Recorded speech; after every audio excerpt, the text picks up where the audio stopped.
కావేరీ వివాదంపై సుప్రీంకోర్టు కీలక ఆదేశాలు జారీ చేసింది. నీటి పంపిణీ అంశంపై CWMAని ఆశ్రయించాలని ధర్మాసనం చెప్పింది.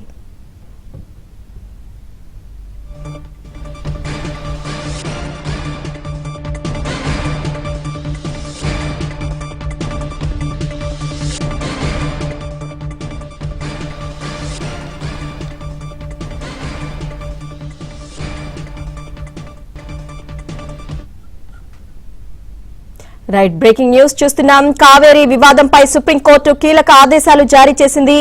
నీటి పంపిణీ అంశంపై CWMAని ఆశ్రయించాలని ధర్మాసనం చెప్పింది.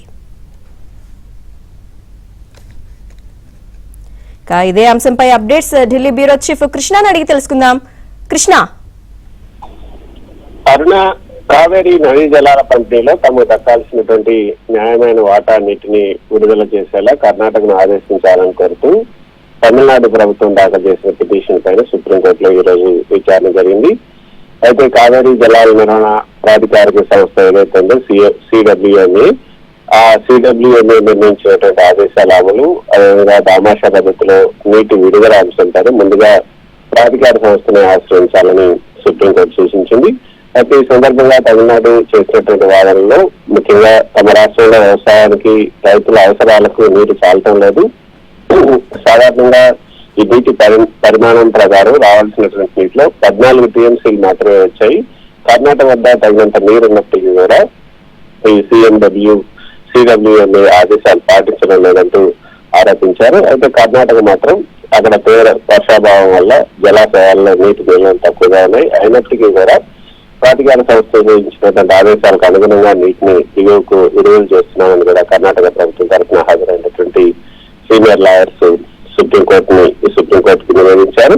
అయితే జస్టిస్ విక్రమ్నాథ్, జస్టిస్ సందీప్ నేతాలతో కూడిన ద్విసభ్య ధర్మాసనం ఈ అంశంపై విచారణ జరిపి ప్రాధికార సంస్థ ద్వారానే సమస్యలను పరిష్కరించుకోవాలని పేర్కొంటూ నీటి విడుదల స్థితిగతులను పరిశీలిస్తూ తదుపరి ఆదేశాలు జారీ చేసింది.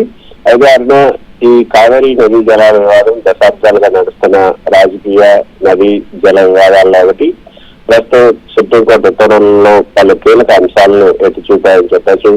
నీటి పంపిణీకి సంబంధించి నిపుణులతో కూడినటువంటి కావేరీ వాటర్ మేనేజ్మెంట్ అథారిటీ ఉనికిలో ఉన్నందున ఈ సాంకేతిక లెక్కింపులు, వర్షపాతం సగటు ఆధారంగా నీటి పంపిణీ నిష్పత్తులు తెలిసే బాధ్యతను సుప్రీంకోర్టు మళ్ళీ ఆ సంస్థగా అప్పగించింది.